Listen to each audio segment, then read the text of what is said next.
welcome to another episode of HPCritical, a podcast where my friends and I talk all things gaming. I'm your host, Jerel, and today I am joined by Gabe. Hello. Kellie. Hi, guys. Brandon. What's up, people? And special guest, David. Hi. So, What's up, guys? before I jump right into all the wonderful new stuff, David's a wonderful friend who is going to tell you a little bit about himself, and then we're just going to jump right into the news for the week. Hi. Yeah. I currently write for TechRaptor, and I play almost any genre of video game. Although, like, my favorite are RPGs because I do like numbers and shit. Hell yeah. I love it. I actually love it. Keep going. And if you want to follow me on Twitter, my handle is @DarkWatchman28. And yeah. Okay, so before I go, you have to tell me a little bit about that handle. Not that hand. Okay, so the story, when I created my PlayStation Network ID in middle school, I just used like a random ID, like name generator, because I could not think of a name, and so I've just used Dark Watchman for like a lot of online accounts. It was just kind of stuff. random. Yep. I'll take it. I'll take it. Yeah. I'll take it. It is what it is. Alright, so I hope you're all doing well. Yeah, everybody's doing pretty good. Yeah. I've had a pretty good week. Awesome. Alive. So, yeah, you know, alive is We're better living, than I not. We're all just here. Another day on the big blue earth. Let's hop right into all the wonderful new stuff. I'm going to try to get through all of it, but there is a lot of stuff to discuss. So the first thing I want to talk about is David. While I have David here, he's going to be here for the entire podcast, but he's been writing guides over at TechRaptor, right? For Outriders. Yes, I have done the guides for the Technomancer and the Devastator So classes. we played for like 5 minutes, Kellie and I, while Brandon was trying to log in. So we haven't really played too much of Outriders, but from what I've played so far, I've enjoyed it. How do you feel about Outriders as a video game so far, David? As a video game, I think it is probably not hyperbole for people that are into loot and RPGs and that they like getting that like incremental improvement to like a stat or like comparing different sorts of equipment or shit like that. Outriders is the perfect game for like people like that because unlike other live service games, well, it's not. They've said it's not a live service, but unlike other games that it's being compared to, like Destiny and The Division, those games have the problem where like the loot is pretty basic and boring until you start getting to the end game, and then they start adding more exotic things. But like Outriders, pretty much from like hour 3 before you even hit level 10, you're already making decisions about what sorts of mods you want to equip onto your character. You're already like starting to plan out what your build is going to be. You're already making like sacrifices. All right, this equipment has this thing. I don't want to sacrifice this thing, and it has a pretty deep modding or crafting system. I forget what they call it, and it's pretty open-ended, allowing you to make almost any kind of character you want. It's extremely freeing for this kind of game. You know, when I played it, I really didn't like the fact that they don't let you try out the classes without starting over. That's what the demo is for. No, but then I would have had to start the demo over like 4 times to play each one. Well, I did notice that you can actually skip the prologue at least. Yeah, you can skip the prologue. The demo says you can skip up to the class creation And part. this is Yes. why reading is fundamental, because I didn't read that. And I was like, I'm not doing this whole prologue. Yeah, you don't have to do that entire Fundamental. story segment just to try out another class. No. So don't be Which like is me and read and play the demo. Which I don't think is the demo even still online currently. Oh, it is. Yep, because I'm still playing it. No, I'm sorry. Is the demo still available for download? Is actually what Yep, I'm- because I Oh. downloaded it like 2 days ago. No, Okay. like today, because my friend said she couldn't find it when I was like, go Oh. play the demo. I will let you know I right actually- now. So while we're talking about Outriders, a lot of shit has been given to, you know, the devs and community managers of Outriders because of the patching issues and connectivity issues, because of the launch of the game, which, I mean, at this point, I pretty much expect it. I think we're all kind of used to it. And I mean, when we played, once we were able to get in, it was totally fine. Like, we didn't have any connection issues and everything was fine. But recently, the Outriders, they have a post-launch dev news update, which includes the fact that they're giving a community appreciation package. This package is for all players who have played between March 31st and April 11th. They're eligible. Any players outside of the above window, but for whom we will have performed an automatic inventory wipe restoration, are also eligible. So if you've gotten an automatic inventory wipe restoration, oh my god, you're also eligible for this. Your highest level character will receive a level appropriate legendary weapon, which is always great. Nice. A level appropriate amount of titanium, and the emote frustration, which is otherwise unobtainable at this moment in time. The irony here was not intentional, but it is very fitting. So that's what we got from them. Yeah. How do you guys feel about video games being able to, when they have a kind of messy launch, doing something like appreciation package? Like, how do you feel about the devs here creating this for Outriders? I mean, I think that's pretty cool. Yeah, honestly, I think it's nice enough damage control. And like, listen, any online game that's like, I guess, an untested franchise, if it ends up doing a lot better than the devs expected, this is gonna be a part of it. Like, servers get overloaded. It happened with Fall Guys. It happens with every single new MMO that comes into market. It's part of the package.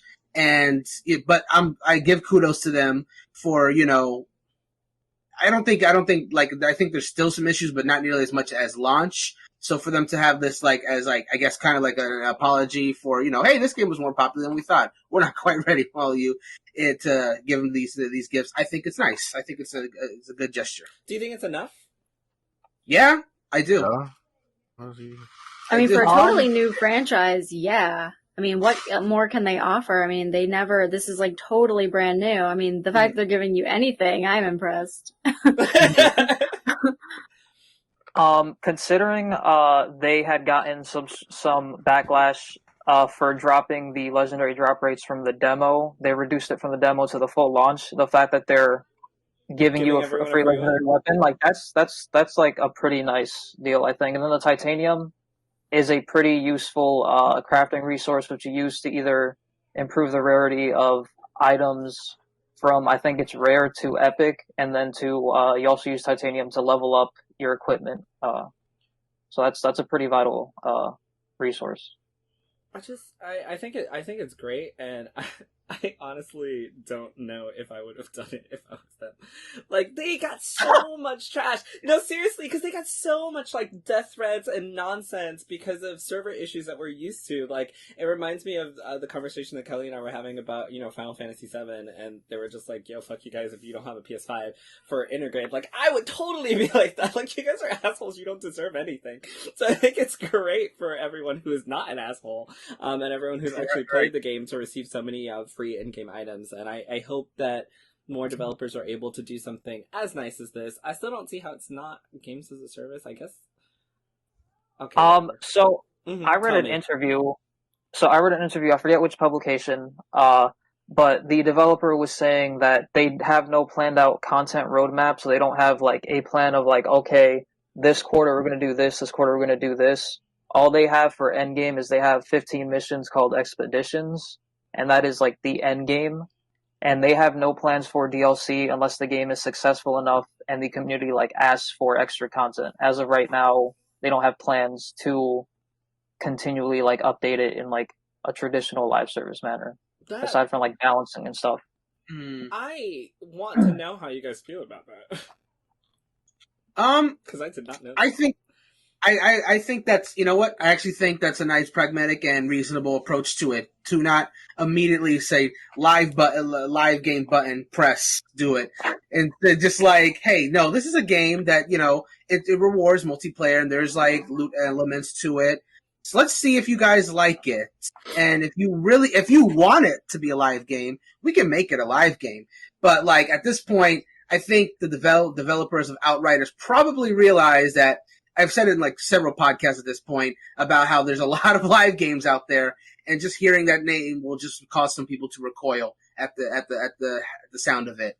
So making a game that, has those aspects of a quote live game, but not actually being one, in a way, that could be like a really cool way to like get in, because by the time, if it becomes a live game later on with DLC and whatever, by that point it's already got its audience. There's already people that are saying, yo, this game is great, you should play it. And then they're like, oh, well, fine, I guess I'll give this one a try.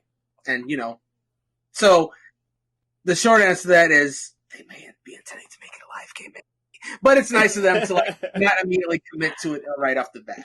I just wonder, like, are they going, like, they're talking about they might have DLC or something in the future if people ask. Yeah. Are they gonna start making it then? Or do they have more content? Like, what's their plan? Like, oh, they've requested DLC. Okay, well, give us 8 years, we'll have some DLC. Like, what's their plan? I mean, if they already have the content, why wouldn't they just release it? Or are they gonna be continually working on it? I'm just not sure about that. I guess it just depends on like, is it something they're actually anticipating? Like my cynical whisper in a second ago was like, do they actually think it's going to become live later? And if so, then yeah, they'll probably have some stuff on the wing, ready on the wing. But if they honestly didn't, and they were just really waiting, then Kellie's absolutely right. Like, it's not just hit the DLC button and it's ready. It takes time to develop. Even like the first update. I do kind of think it's smart, though, to not lay all your cards out there, especially, like, what if no one's playing this game in another 6 months? What if it just totally just has no one? I mean, it's probably better that you're not going to continue working if no one's going to play it. Because, I mean, sometimes new franchises, they just totally die. Yeah. I mean, like, peak, hype, like, everyone loves it, and then they're out of content because we know that people in content creation will run through that fucking content like it's their job, because it is. Yeah. So, yeah. Anyways. Well, barring the idea that the game could die quickly, which is of course a very real possibility, in general, I do admire when game devs make a complete game on launch, and then the DLC is just extra onto it. Like, I don't I've never been, I've kind of gotten used to it, but I've really never been a big fan of game comes out, but there's going to be more content later. You're not getting a full package for your 60 or 70, but you'll get it later. If it's paid DLC to like complete your full package, that's really scummy.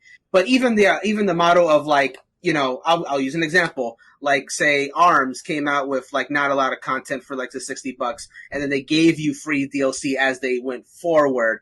That's nice for keeping the game, I suppose, alive. Like, the community is still alive, and they will keep playing it until all the DLC is finished, and it kind of like died down significantly afterwards. But at the same time, if you're paying that much at launch and it's like doesn't feel full, then it just kind of leaves a bad taste in your mouth. Unless you really like the concept. The only reason I won't complain about this is because I'm playing Outriders for free on Game Pass. So I have no room to talk shit because I didn't pay. You haven't paid, and that's the thing about Outriders. Like the fact that they don't have plans for DLC, again, is what I just said. They made a full game. Like, when we saw that thing of the Square Enix Presents, they were talking about how much is in their post game.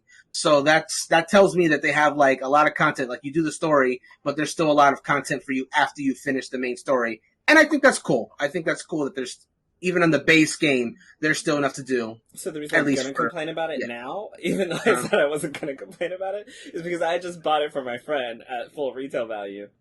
And so that we could play together, because I want to get as many people playing with me as possible.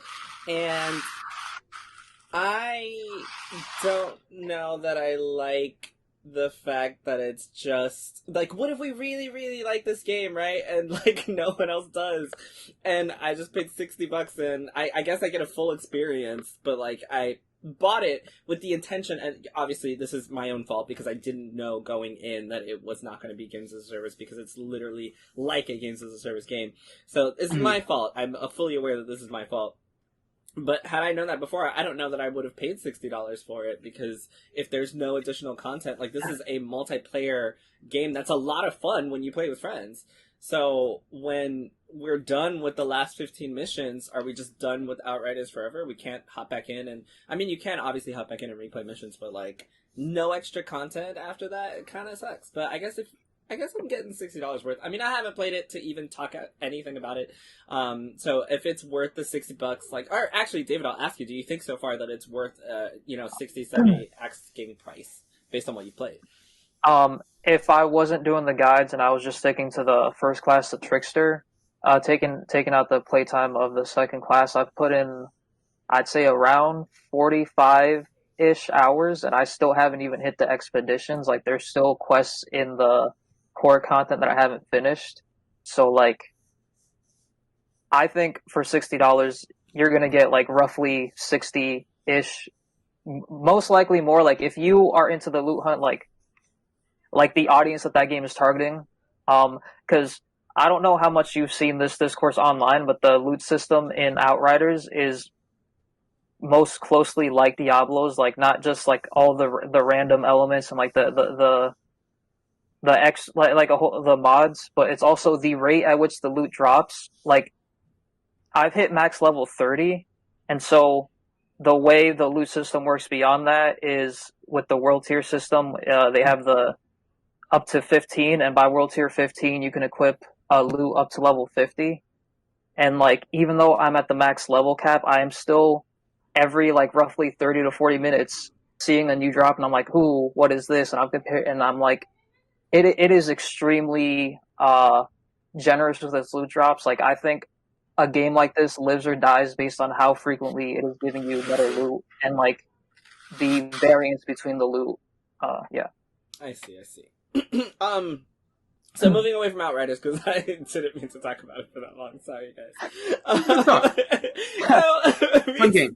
We know, obviously, that we've talked about this before, but Twitch will ban streamers for serious off-platform conduct and harassment. This is over at GameStop.com. That's the name of the article. Twitch will ban streamers for serious off-platform conduct and harassment. It already did, but Twitch has detailed more thoroughly what its policies around off-platform misconduct will look like. So, first thing, do you guys think it's fair to ban people from Twitch based on things they do outside of Absolutely. Okay. Yes. Well, I mean, yeah, to be honest, at your job, if you're caught on video doing some bad shit, they fire you from your job, even if you don't do it while you're on the clock or even at your job.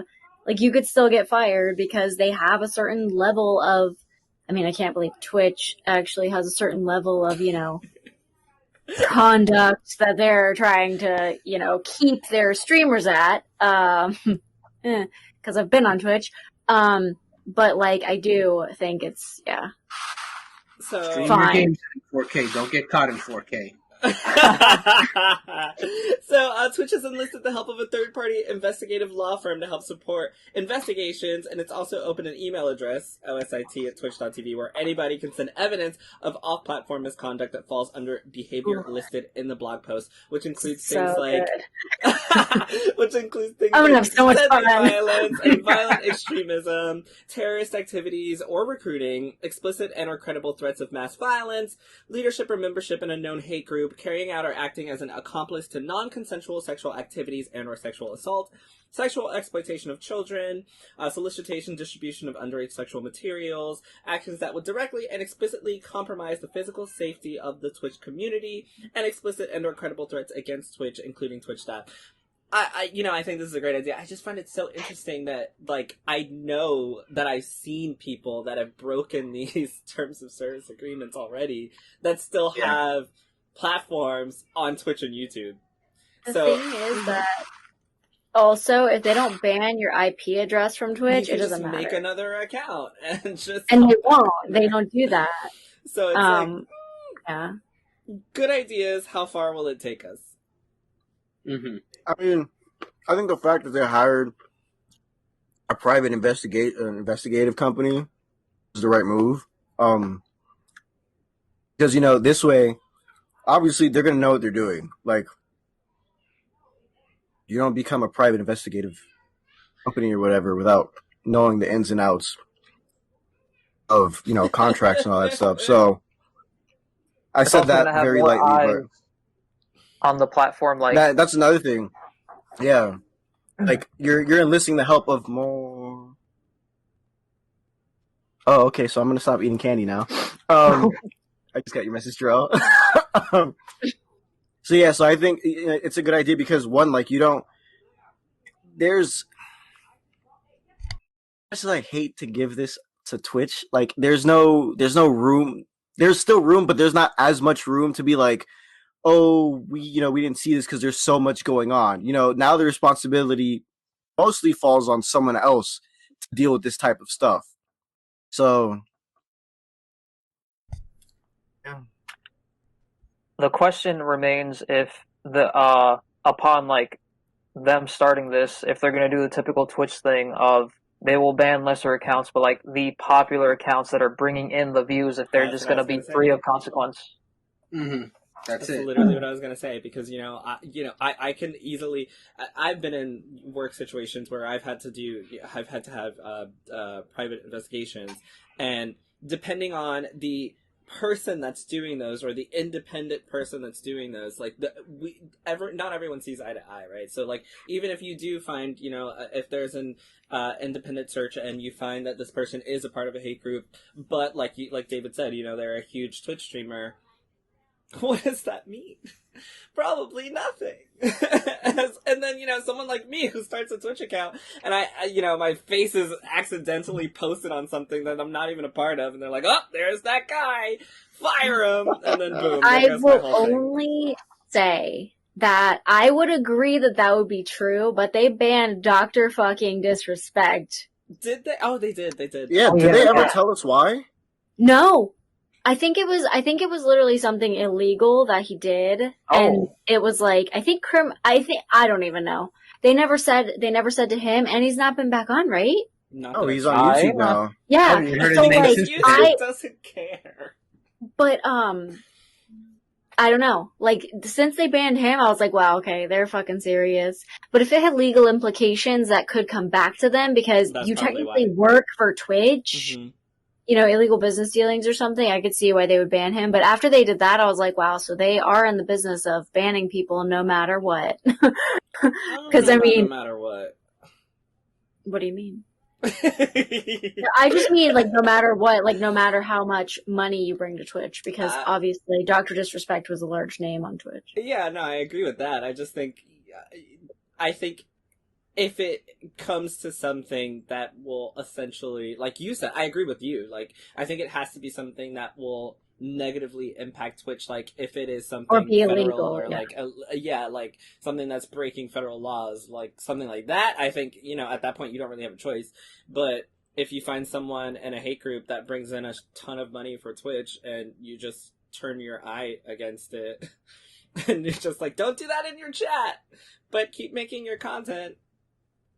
So I think it all depends. But I'm just pessimistic because what are you talking about? Twitch's... But realistically, we haven't seen anybody being... I haven't heard of anybody that's actively part of a hate group on Twitch at currently that we found out about. Let's wait till this, private company gets started. Yeah. But like, as of right now, we just don't know. Like, I don't know. Would they ban like their biggest names on there if they were part of, let's say it, hate group's gonna be a white supremacist group. So, okay. If they're part of a white supremacist group, we just don't know yet, unless it's happening and we just don't, like I said, don't know about it. But I don't know. We'll see. We'll see what comes out about people. Like I said, once people start putting in those, like, it's going to be like a witch hunt. They're reporting everybody. Yes. There's the email address. So, can I move on? Anybody else want to join in on that? Okay. New games are coming to Game Pass, and Kellie, I know you're excited. Maybe. I don't know if you've seen the games. I'm less excited because I don't really care about these. But they include, what is this? Disneyland Adventures, Rain on Your Parade, Pathway, Rush, the Disney Pixar adventure, NHL 21, Grand Theft Auto 5, Zombie Army, Dead War 4, and MLB The Show 21. So, okay. What are any of those games? I have thoughts on 3 of those games, actually. Okay, so before you give me those thoughts, of course, one of those was the big one, which was MLB The Show 21, which is coming at Xbox Game Pass, because it is a Sony-published baseball game arriving day one on Game Pass. So let's talk about it. What does this mean? How do you feel? They gave us freaking Octopath, which is one of the reasons I got Game Pass because I wanted to play Octopath on the Xbox, and now I'm playing Outriders and Octopath, and now I'm not gonna play MLB, but like it's really cool that they have like a Sony-owned title straight to Xbox Game Pass. So like predictions, what does this mean? How do you feel about this? How do you feel about the games announced? Are you interested in Game Pass now? Let me know. Go ahead, Brandon. Okay. So I guess I'll start with MLB since that was the big one because as most people who have heard the story by now know, it was a Sony exclusive platform for years, and it's crazy that it's been a Sony exclusive platform for so long because it's based on Major League Baseball. Like the official game on MLB was a Sony exclusive for years. Like Madden wasn't exclusive, the NBA games weren't exclusive. Yeah, live, like none of those were exclusive. So the fact that the MLB was exclusive all these years alone was like, I didn't even realize it was exclusive all these years. If I'm being honest. Like I feel like I've always seen it on PlayStation, but I didn't realize there was no Xbox version ever. So the fact that they said enough with this nonsense, Xbox players get them too, and then putting it on Game Pass is like a power move because like, yeah, we not only own the game, you can get it for free on Game Pass. Like that's just become like Xbox's like mic drop everything. Like not only do we have this game, you can get it for free if you have a Game Pass. That was like the thing with Octopath last month, right? Where it's just like, yeah, we have Octopath on Xbox and it's free. So that was just like the little icing on the cake for that. So I think it's cool. I don't think an official sports game with the actual players should be locked to a specific console, if I'm being just quite frank. So I think it's cool that it's on there. As far as the other two, what was the name of that zombie game again? Can I get that title again? Oh God, yes, you can in a second when I pull it back up. Okay, while you're pulling that up, I'll say Grand Theft Auto 5 is a really good get for Game Pass because that game is still very popular. So that being on Game Pass is great. If you already don't own the game, then you can still get it now. I was just gonna say, yeah, like, do you not own GTA 5? Because right, like if you're an Xbox owner and That's somehow true. are one of the stragglers, then you can just get it. Multiple So that's platforms, cool. you're right, Kelly. Now you can play with all your True. friends. So what was the name of the time again? Did you get it? No, apparently my phone just was. It is. Oh Okay, yes, I'm David. looking at it right now. Zombie Army 4 Dead War. This is why Okay, he's thank here. you. All I'm going to say about that game is that it's interesting that it's coming to Game Pass because that is also one of the PS Plus games of this month as well. So that game is just, if you got a PlayStation account or Xbox, you can just get that game. I have no idea what it is, which is why I had to ask for the title, but it's cool that it's for free, essentially, on both platforms. It must be pretty good if there's already 4 of them. Yeah, it's I guess of so! the Sniper Elite series, if any of you have played those games. It I've heard basically of it, plays but I've like never that, played. but just add zombies. You're fighting zombies instead of humans. That's pretty much I it. mean, that turns me on to a game. Zombies, I'm in. That's it. Yeah. That's all it takes. Yep. And Let it's us free know, on Kelly. Game Pass. Let us know how it is, Kelly. Yeah. I got 3 like back games now. I gotta get Zombie Army 1, 2, and 3. There you go. And then pop out Zombie Army 4 Backwards for free compatibility on on Game Pass. Xbox. Oh, yes. It's true. Yep. And Disney games, cool, I guess. Oh, Disney Those games. are my thoughts. I never heard of any of those Disney games. Yeah, I've heard of the Disneyland, Disneyland one, right? not the other ones. I used to have, oh my God, Brandon, I know you know the name of this. The little Disney figures and the Disney game that they Oh, came Disney out. Infinity! There we are, Yeah. Disney Infinity. I used to play that shit with my nephews all the time. I will admit it. It was adorable. I wanted it, but at the time, I think I had already started collecting Amiibo, and I was like, I'm gonna focus on one figure 6 at a time. I can't do Disney in addition to Amiibo as well. Oh. I'm gonna pick my target and hit that. So I used to you chose right.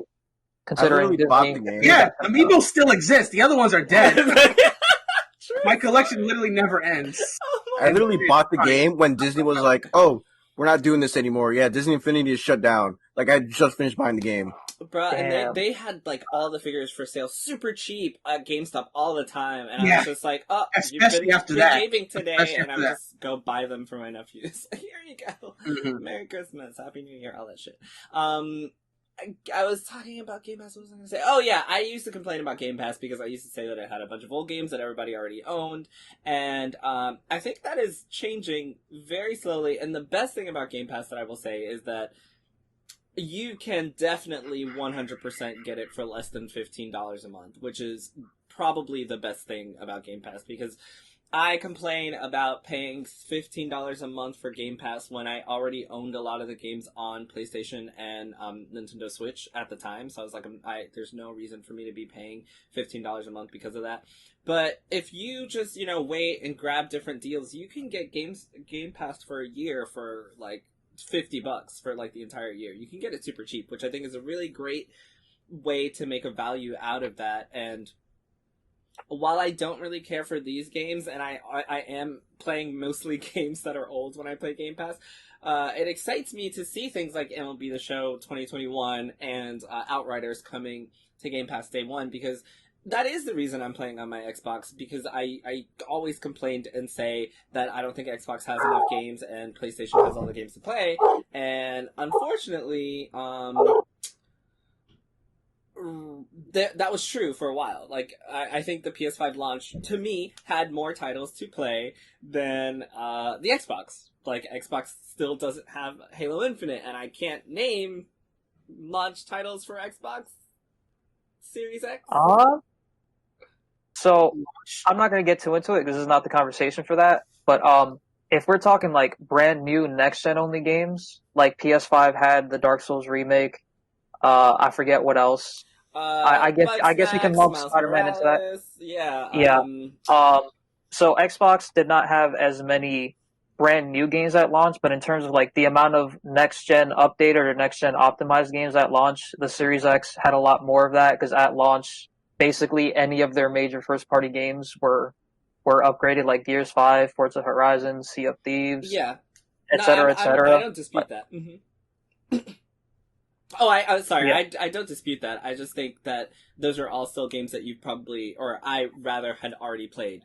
So when it comes to Game Pass, I didn't feel the need to pay $15 a month to play games on the Series X shiny and new when I already have a backlog on PlayStation 5 that I'd rather play. So, like, I literally already have a backlog for PS5. I'm not going to play Gears 4 again for $15 a month. But I bring that up to say I think it's really awesome that now Game Pass is changing and I can't talk shit about Xbox anymore, because now they have Outriders day one was like, that's the reason, that and Octopath are the reason that I signed up again for Game Pass. And I think being able to have those games day one that are like grabbing people, so that instead of me paying $75, I didn't pay anything to play Outriders with my friends, like, that is a big deal. And seeing MLB The Show, a Sony-owned one, we've got, Nintendo games on Xbox Game Pass. I think it's really cool to see what the future of Game Pass holds. Now I'm actually excited to see what comes to Game Pass, whereas, like, before, I didn't care at all, like, because I didn't have it. Now I'm like, oh, shit, what's next? I think that's super exciting. It is exciting, like, and that's, like, even as someone that doesn't have, like, a next-gen Xbox system or Game Pass, I always think it's really exciting to see what they'll do next, because, and this is another thing I've said in many podcasts at this point, that this is how Microsoft is going to fight Sony. Sony has their exclusives. What Microsoft has is their Game Pass, because it's a really good value for games, and seeing them make the value even more enticing with these new games, I enjoy seeing it. Like, I enjoy seeing these Game Pass updates. It's like, ooh, what are they getting now? That's cool. It's interesting discussion topic, if nothing else. I mean, Brandon, you can hop in for $200. Is it $200? $300? How much is the Series S? S is $300. S is $300, and then if I wanted to spice up and get a Series X, and if I'm being perfectly honest, like, it's not in the cards right now, but I did start playing the original Fable, like, as part of a side RPG series on my Xbox One S. I have to, like, put the name into my head before I say it, because these are confusing. But yeah, I started playing the original Fable, and I really like it. So whenever new information comes on the Fable game that they announced last E3, then that might be when I consider seriously getting one, because Fable's really good. Fable's actually a really good game. I've never played it before that series, but it's good. It's good. I'm just saying, for the price of a Nintendo Switch, you can hop in and enjoy all these Game Pass games. And I have no doubt that when Fable comes out, that's going to be a Game Pass game. So I'll get whatever system and then get the Game Pass, and then I'm good. And that's what you're talking about, how now Game Pass is starting to become more exciting, but I think the best part of Game Pass hasn't come yet, because they've gotten a lot of flack for, like, they've acquired all these studios, but those games aren't here yet, because, like, obviously they're going to take years to come out. Those games have just started development. Like once those games from Obsidian, In Exile, Compulsion Games, I think they also purchased. Once all those games start releasing, they're all their first party games are going to be on Game Pass day one. Yeah. So like that is going to be really exciting, I think. That's what I went and bought, like, during Black Friday, I bought a bunch of Game Pass cards for sale for super cheap, and I was just like, I'm not going to redeem these until we see all those first party titles coming to Xbox, and I was like, I'm not going to pay for shit. Like, I'm just gonna enjoy all these games for forever with, like, the year of cards that I bought for Game Pass, and that's what I'm waiting for. I paid for this $15.99 a month just so I could play Outriders and some Octopath. But I'm saving those cards for, Halo Infinite when it comes out, and then like David said, all those first party games are coming first to Game Pass. Like, I am so excited. I literally have a list of Xbox games that I want to play that I'm saving my cards for. So come on, Xbox, give me my shit. Does anybody else want to bet on this before I move on? I'm good. No, y'all just don't care about Xbox. I said my piece. Game Pass is cool. Oh my god. Well, Gabe, we can talk about the games coming to PSNow. Does that excite you? Fuck that too. No. What? PSNow? PSNow. Look. For me, like, I like the idea of PSNow. I'm a fan of it. But what bothers me the most is that you don't get any type of discount if you're already a PS Plus member. So it's like, you're milking it. You're kind of milking it at this point. Where you moved from being a console who didn't charge your players for online to charging for online, for various reasons. It makes the games run better online, blah, blah, blah. But now you're going to have your own version of, or put quotes on this, because this is what we've been referring to it for the past couple of weeks, as your own Game Pass, which it really isn't. Let's be honest. This is the one thing I'll say nice about Xbox is Game Pass is infinitely times better than whatever PSNow is. But I don't like the fact that, like, can't integrate the two. You can't get PS Plus with a deal for PSNow. It has to be, you have to full price both of them. That's a little too much. Before I comment on that, the games that were coming for April, Marvel's Avengers, Borderlands 3, and The Long Dark, all available to play currently by the time you're listening to this. Now, Gabe. Never mind. Actually, somebody else can talk. So I think another issue with PSNow. Oh my god, more people hating. Okay, no. No, I'm just kidding. Go ahead. Okay, so Marvel's Avengers and Borderlands 3, they are the PS4 versions. You cannot get the PS5 version, and that's extremely odd because both of those have free upgrades. Like, they're not like a game like Control where, like, they had the whole debacle where you only got the upgrade if you own the Ultimate Edition. Original owners got screwed over. Borderlands 3 and Marvel's Avengers, if you own the game, you get the next-gen update. But on PSNow, you're only able to play the PS4 version, not the PS5 version. And that's another edge that Game Pass has. Any game that has a free update, you have whatever console you're playing on, you're playing that version of it. So, like, if I was to be subscribed to PSNow, I would be pretty pumped. Like, I'm not going to pay for Marvel's Avengers, but if it was coming to PSNow, I'd be like, all right, I'll play the PS5 version. That game looks pretty good. I saw some video comparisons of it. But then I come to find out I'm going to be playing the PS4 version on my PS5. That's pretty, like, that's a no for me. Yeah. So, I obviously don't know. I am assuming it's because I've tried PSNow and it's been kind of trash.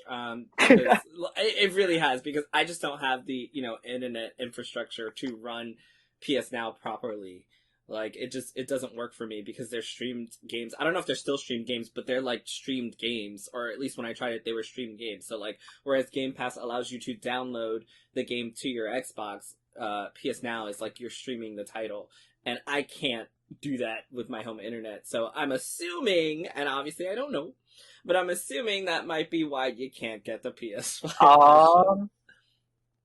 I'm pretty sure. Cool. I might have the time frame wrong, but, like, they made the adjustment about a year and a half ago, maybe, where for PS4 games specifically, you could download any PS4 game but the streaming is for PS3 games. Okay. I wonder if that would be the same for PS5 then. If they would let you download it. Another problem with PS. Oh God, Now, more problems. There's no PC. There's no like on Xbox. Whenever you get Xbox Game Pass for only $14.99, you get it for PC and also Xbox. Actually, wrong. It is for PC. The PlayStation. It is? Yes, PSNow?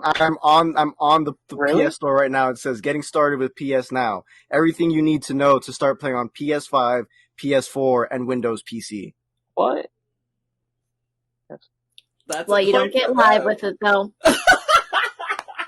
It was like, it doesn't matter, you still don't get live.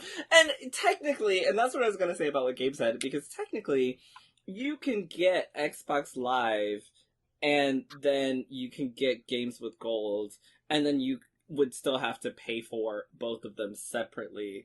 Game Pass, never mind, I don't want to argue this point. Gabe's right. So I'm reading more into it, and apparently you still need an active connection to play these games. It says active broadband connection, so that puts more into it. You know, you gotta stream these games. You can't even download them. Is that for PC or on PS5 specifically? I'd imagine that's for the PC. Yeah, I think I'm not too sure because it's. Oh no, it says it here on for. I can't really show this. It's not going to focus in. I can't see anything. I'm sorry, it's not going to focus in, but here it says PSNow on PlayStation consoles. PSNow is accessible via PS5, PS4 Home. You can join your console via PlayStation Store on any device and begin download. Oh, okay, so I guess you can download the games. It says begin downloading or streaming games on demand. Oh, okay. But, Okay, so it's great that you can download them, but I'm going to shit on PS4 Now. too, because I had the same thing. I know, I was talking shit and I'm going to shit on them. It has the same problem that I think Game Pass had before. Like, do people want to play Marvel's Avengers if they haven't already gotten it? I guess so. I mean, it's free, so that'd be awesome if you don't have it already. You can get it for free. But to jump in really quick, me personally, I never want to play that game just solely based off of what you've said. Like, even if the game is free, I do not want that game taking up storage on my console. Literally, off of everything you've said, that's just it. No one else, is just you. I don't want to play that game. That game had so much potential, and it was so good until it got so bad. I think that's why I don't want to play it. It's because like, you know, you talk about the potential. It's like, well, damn, now I'm going to be playing the game, and I'm going to be like, oh, yeah, this is really cool. And then all of a sudden, when it hits that bad point, I'm going to be like, wow, this is... And that's my other complaint, was that I don't like Marvel's Avengers. I loved Borderlands 1 and 2, and I've talked about how much I hated Borderlands 3, that I've returned it, and I don't return games ever. Yeah, I didn't like it at all. I felt like it was... I did not like it. I loved 1 and 2. I thought it was great. The comedy's great. The gameplay's great. Like, the loot shooter, wonderful. Like, almost invented the genre. Like... It's really good. And then I played 3 and I was like, this is 2 from like 10 years ago. I don't want to... And it's cool for people that love it and want to replay the same thing. Not my thing. I did not want to replay a game from like 10 years ago that feels like it hasn't progressed at all anywhere. And it was kind of like, I didn't like the writing. And then, yeah. Very disappointing, because I was a huge fan of the Borderlands franchise. So that was not fun for me to experience. But... Speaking of exclusivity and stuff, so the Final Fantasy VII Remake exclusivity for PlayStation ends in 3 days on April 10th, 2021. Do you have any predictions for what happens once this ends? My prediction Game Pass. Okay, hold on. Honestly, Yes. I wouldn't be surprised. Yes. First of all, yes, that's going to happen. I don't necessarily think, like, it'd be hilarious if the day after the exclusivity, the Xbox said, Game Pass! Yeah, that would be hilarious, but I realistically, I don't predict it'll be that day. But I do think it'll be pretty soon after the announcement, within a month maybe. That's my prediction. Look, we're getting When does the PS5 version release? Oh, after someone's birthday. June 10th. There we go. Okay. On someone's birthday. Oh, on someone's birthday. June 10th. You didn't remember my damn birthday. It's the same day. I already forgot. Oh, That's how you remember Gabe's birthday, Jerel. It's Intergrade Day. No, the only reason I need Jerel to remember is because last year, he literally asked me 3 days before my birthday, because I mentioned, he's like, when's your birthday? I was like, June 10th. The day came, he didn't even whisper about it. Nothing. And everyone was saying happy birthday on Twitter, Instagram, on everything. And this man didn't say shit. I literally forgot, and so I know this year I have to give him a big I'm sorry, happy birthday, because I totally forgot. Just buy him Intergrade. I already have it. You don't need to buy it. That's true. That's true. Buy him another $60 game to flex. No, don't do that. No. He needs to save his money. I surely do. I bought this man the board that he's riding on right now. Send him a heartfelt message about how you're not spending money on him. Yes, I'm not. I refuse. I'll take that. Okay, then we're good. Okay. Then we're good. I'm glad we got that cleared up. Wow, are you serious? You can't even promise a letter? Anyway, what would be funny... I'm not doing that either. What would be funny... Well, shit. Actually, what would not be funny is if FF7 Remake came to Game Pass, and then you were able to... If they did the upgraded version for Xbox Series X as soon as it launched, so that you don't have to, like, wait and upgrade. Because, it's available on PS Plus, or it was available for PS Plus last month, but it is just the version that can't be upgraded to PS5. Like, you have to own the game, which I thought was really weird to do. Yeah. But it would be really funny if Xbox was just like, no, you get the, like, Series X version, like, off-rip. There is no, you don't have to own it. You get it off-rip, and then you also get the DLC, or if it's like I'm sure they won't give you the DLC for free, but sure. I think it'd be a much easier process to attain Final Fantasy VII Remake and the DLC on Xbox Series X than it would be to get it on PS5, because I know it's very simple. We've seen all the memes about how easy it is to play the most upgraded version on Xbox, and then for PlayStation you gotta go through all these steps and do all this nonsense. Yeah, they reversed the meme from the beginning of the PS4 Xbox One era, which was great. Yeah. Anyway, so yeah, my prediction is also Game Pass, because every Final Fantasy game is coming to Game Pass, like, almost exclusively. And then, Square also has Octopath Traveler on there, and, who knows what's next, so. And we did talk about in a past podcast about how Square said there's more games coming to Game Pass, so if they may, behind closed doors, already knew about that, and just were waiting for the exclusivity deal to run out before they could officially say it, then there you go, that's another one of the titles that they must have been talking about.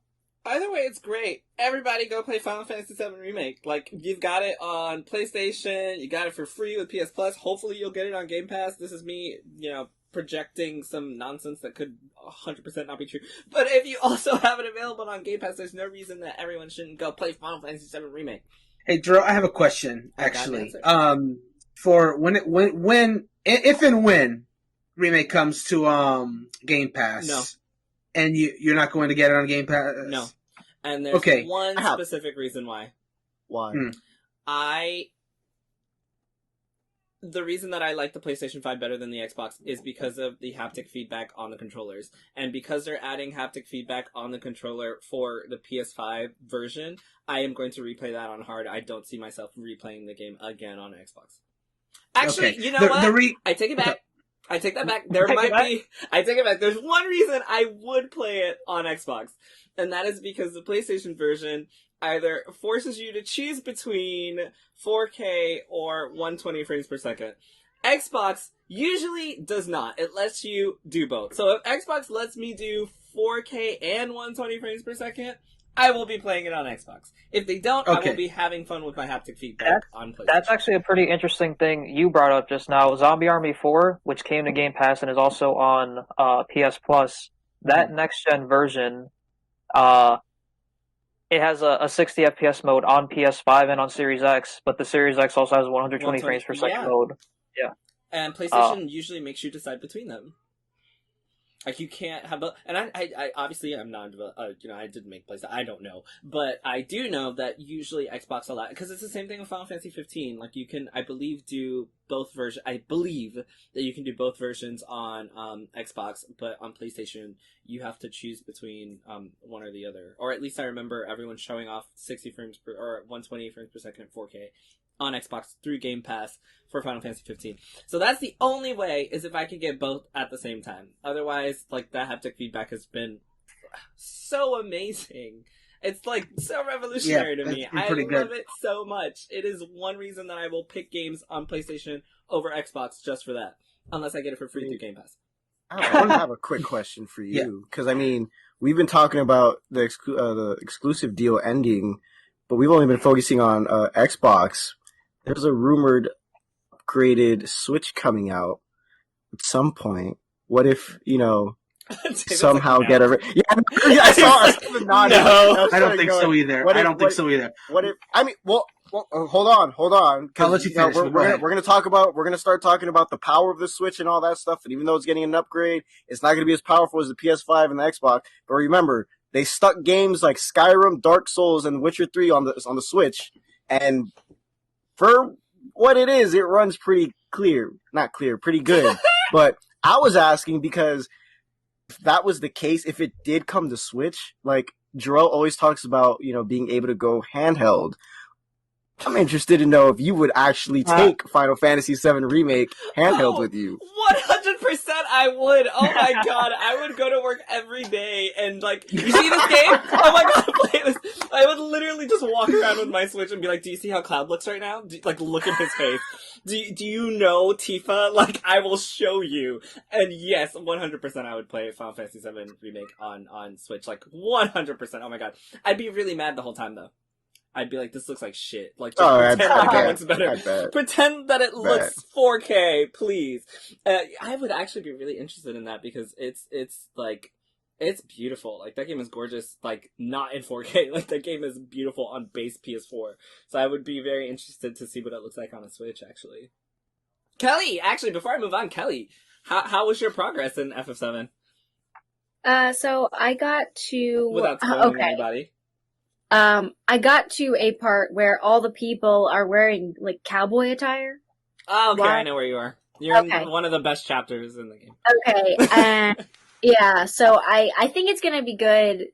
Tifa was wearing something very nice. So I think that's gonna be exciting.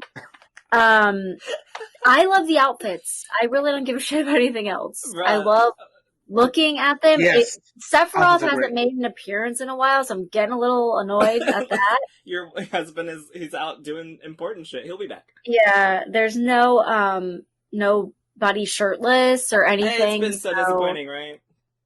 It's been, I don't know, Aerith and Cloud were having some moments and I was like, ooh, but I don't know. Is it the character development or is it me? They're strong when they're fighting, but the females are just oh, I'm just so sweet. Oh my god. So I just sell flowers and have a bow in my hair, but that's it. There's nothing else going on back here. That's how I feel. I'm sorry. I just, like I said, when they're fighting, the other day, I was having such a hard time killing an enemy with Cloud, and then I switched to Aerith, and it was boom, boom, boom, done. Dead. I'm like, Aerith was great. She's one of my favorites to use in the game. But like I said, the substance of the characters, I guess really with any game though, how much character development?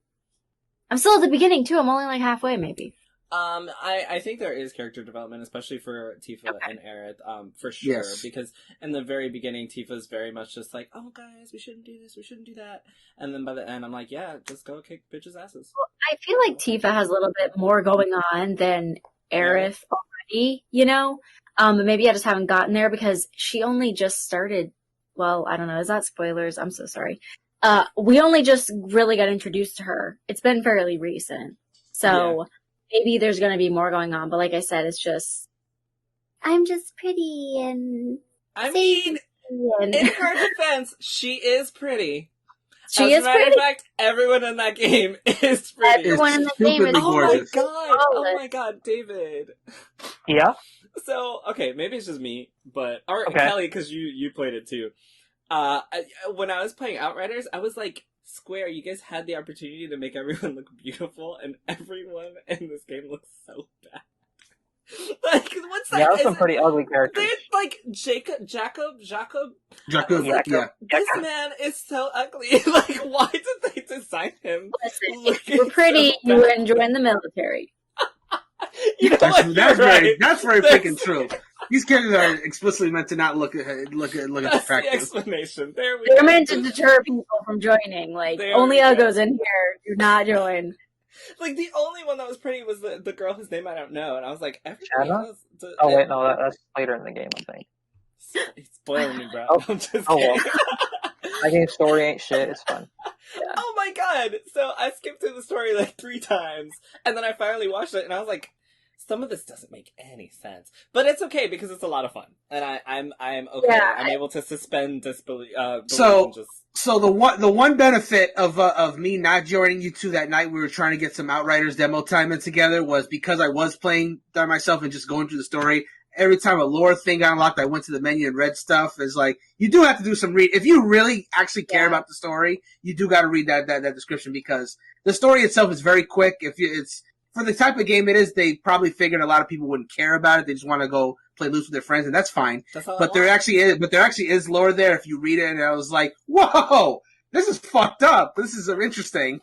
Yeah, I think I'm gonna, because I played the demo with Jerel, but I think I'm gonna actually go play the game on Game Pass and actually, read it and stuff. We were just, skipping through it to try to play together, but I'd like to actually do it to learn more. It makes sense. Like, when you learn, the backstory of some of the characters that just, don't play much role in the story past the prologue, you're like, oh shit, really? Oh, damn, why didn't they do more with this character? Fuck. What I will say is that I was not paying attention, and then that intro, when that shit happens, I was like, oh my god, he shot him! What's going on? I wish I paid attention. Hey, I was like, yo! I'm not going I thought he was gonna do shit. I'm like, he's just dead now? Like, what is going on? It caught my attention then. I was like, oh shit, it's happening very quickly. What very quick. That plot moves. Like, I am on fire. Like, what is going on? It was a lot of fun, though. Gabe, were you saying something? I was gonna say, I was paying attention that entire time. And then when he shot him, I was still like, wait, what? I felt like I missed something. It happened so quick. You're like, did the scene just skip? Wait, this guy is being outed as the villain already? I thought we were just gonna build up to that. But they were doing some really suspect stuff. Like, when I don't want to spoil anybody, but in the very beginning, I was like, don't touch the stuff that's floating in the sky. Let's be smart. Don't, what are you doing? Clear it out. You guys are making bad decisions. So, anyway, because I just spent too long on that too. E3! So we talked last week about how possibly E3 was going to be paid, and then we confirmed that it is not going to be paid. It's free for everyone. And we were discussing who might and might not show up. Now we have an official tweet from E3, at E3 on Twitter. And it says, welcome back. It's been hard waiting quietly as we got ready for today, but we are thrilled to officially announce our plans for June 12th through the 15th. Oh my god. And they also mentioned, so obviously we're coming for E3 between June 12th and 15th, and we also saw who is coming to participate. It's going to be digital this year, as it was last year, because of COVID. It'll be backed by Nintendo, Xbox, Capcom, Ubisoft, Take-Two, WB, and Koch Media. Sony and EA and others will apparently not be participating, which I think to everyone is pretty much not a surprise. That's There's going to be Sony, EA, Activision Blizzard, Sega, Bandai Namco, and Square Enix are all not going to be there. Square Enix not being there kind of hurts, but I guess they're just going to do presents this year. Yeah, I mean, I prefer their Square Enix presents, honestly. I just want all my stuff at one time. But and you're right. But it's just if you're gonna have E3 with the usual suspects anyway, Square Enix being out there, it's it's only, and I'm just saying this as pure bias because I love Square Enix games, but it is what it is. So I said yes, Nintendo, Xbox, Capcom, Konami, Ubisoft, Take-Two, Warner Bros, and Koch Media. So how do you guys feel about who's going to be there, who's not going to be there? Wait, and Warner Bros? Warner Bros. Oh, so you said? Warner. Okay. Mm-hmm. Sure. I have to imagine that if, this says it'll be backed, the first, I guess, Nintendo, Xbox, Ubisoft, they've always done the E3 thing. So them being there, that's normal. Capcom, when they say Capcom, Take-Two, WB, and Koch Media, what does that mean? Is it that, they're backed by them? Is it are they getting their own conference, or they're just having games presented there? That's what I'm trying to figure out right now. So I didn't even think of that. Huh? I said I didn't even think of that. I was thinking initially all of those studios would have their own press conferences, but what he just brought up, they could just have that's what I'm wondering. the Xbox conference or like the Nintendo conference. Right, and that's exactly what I was wondering, because I know Nintendo, Xbox, Ubisoft, for sure they're gonna have like their well, in Nintendo's case a direct, but in case of Xbox and Ubisoft a digital conference.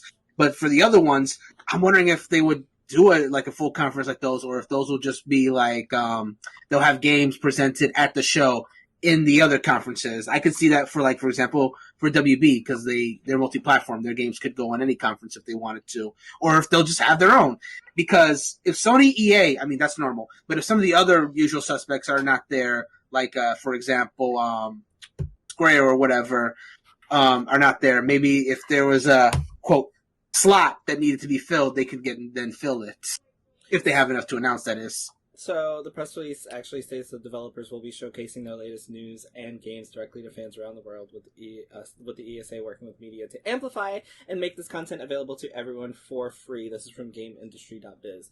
Mm-hmm. And when you use a language like backed, that just, in my mind, is just like, yeah, so they're sponsoring and they paid for their slot at E3 and they're about to show off all their shit because they paid for it. Mm-hmm. So I'm sure they would. I do have a question for anyone that may know the answer to it. What does Koch Media make? What are they known for? No clue. Because I've heard of every other ones, but Koch Media, I was like, who? I felt bad for not knowing. It's like they bought a slot in E3. They must have made something. Saints Row the Third, Metro Exodus, Hunt the Showdown. Okay. Okay. Oh, you mean Hunt Showdown? Okay, cool. I have Hunt Showdown. Okay, Metro that's cool. 2033, Redo, Rust. I'm assuming they are producers on Dead by Daylight. They made Rust? Yeah, they're publishers. So they're publishers of all these games. They're not like the actual developers of these. They're games. Publishers. Okay, gotcha. They're a publisher of all these games. So okay. Like Dead by Metro's Daylight. been a game I've been meaning to check out forever, so that's pretty cool. And Saints Row I hear good things about too. Like all those games are on my Steam wish list right now. Okay, so they got a resume. They got a good publishing resume. Black Desert Online. That's okay. I've heard of that. Yeah. All right. Oh, and Maneater. Maneater. Okay. Oh shit! Yeah, that was on PS4 Plus recently. PS Plus recently. The only Fairly one recently, a few months ago. Published is actually Dead by Daylight. They did Dead by Daylight too. Yes. Okay, cool. They're big shots that I just had, the name just escaped me somehow. I guess. Cool. Awesome. Anyway, yeah. So, who's there? Who's missing? How do you feel E3 is going to be? Who is missing? I mean, Devolver isn't listed on there. I love seeing their conferences. Go ahead and talk, Gabe. I'll think about. I'll formulate my thought. Yeah, it was David. Oh, I apologize. Go ahead, David. No, very good. So that article does not specifically mention Bethesda, but I was looking. Okay, that's one of the words too. And Jeff Grubb, if any of you are familiar with him, he was saying that the Bethesda press conference is going to be like slotted into the Xbox conference. Like there's going to be a clear delineation between this is the Xbox and the Bethesda, but they're kind of going to like roll into each other. So it's kind of weird if his sources are like accurate, which I don't doubt they are, considering a lot of the things he predicts and stuff. I think it's kind of odd that the article does not mention Bethesda at all. Yeah, that's odd. If that is indeed true. I mean, that's true. That's true. That's true. I didn't think about that. They used to be independent. Now they're popping Xbox. So yeah, makes sense. I didn't hear anything else because y'all talked. Yeah, literally didn't hear anything. Yeah, they're going to be at the Xbox, whatever they have going. Yeah, makes sense. I didn't think about that. So I assume that's why they wouldn't have their own. It does make sense. If I, as Xbox, owned Bethesda and they were like, can we do our own? No, I paid so much money for you. You will be under the Xbox They name. paid the obscene amount of money. Your word is our conference. You are Xbox forever. Yeah, so anyone else want to take on E3? Yeah, sure. I'm sorry, hold on. David, were you done? Was I? I don't know. Yeah, I was done. Okay. Go ahead, Brandon. Yeah, no. Like, I don't think, I think the only other exclusion aside, well, I guess Bethesda is there. And besides, I guess Square, who had their conference last year, is, they didn't mention that there's going to be a PC gaming show, which they also usually do at E3. Maybe that'll be there. I know you give me a look. I personally don't care. I've never enjoyed the PC gaming shows myself. It's not that they don't have good games on display. It's just that their PC gaming shows are always very dry. They've gotten so much better. I will tell you. They have gotten better, but that first one was a pain to watch. Bruh. So, funny the very story. first one, yeah, what's Funny story. Grayson and I were at E3 and we attended the very first PC Yeah, game I remember you told me the Oh. story. Yeah. and everybody was asleep around us. It was very embarrassing. And so the camera kept trying to find people that were awake. And so we just kept being on camera a lot of the time because we were the only people that were awake in the fucking area. I didn't hear about that part about you being a That camera was constantly. so funny. Like, and I was getting messages in Slack like, oh my god, Jerel, we see you. I was like, yeah, because everyone else in this area is fucking asleep. But it has gotten so much better since back then because that was I was struggling to stay awake. That was rough. Yeah, that first one was rough. But But yeah. To also go with that, to also go with that, there are still available slots at E3, so that people still have time to purchase, slots to get into E3, but sorry, go ahead. No, that's like all I was gonna say is like, yeah, the exclusions don't bother me too much because there isn't too much being, excluded. There's always a possibility those other game studios could have, I don't know, games that are displayed within the other conferences, like a Nintendo or an Xbox or whatever. Probably not likely, but who knows? But yeah, I don't think there's too much just like heavily missing. It's pretty much the usual suspects, both attending and not attending with a few exceptions. I'm just interested, like, I'm sure by the month of May they'll have an actual schedule for us. And I'm just looking forward to that. I love seeing the schedules and how they're going to break it down because it's never quite the same every year. So yeah, I'm interested in seeing what it ends up being. Was there not a thing? I think I may have seen this week where, because it's digital this year, they did this on Xbox last year, where, a bunch of demos that would have been on the show floor are going to be downloadable by like any consumer. Is that something that was confirmed for E3 this year? They did that sometime around summer last year. Not part of E3. It was like some other showcase event, but there was like 40-ish demos that were on the Xbox store.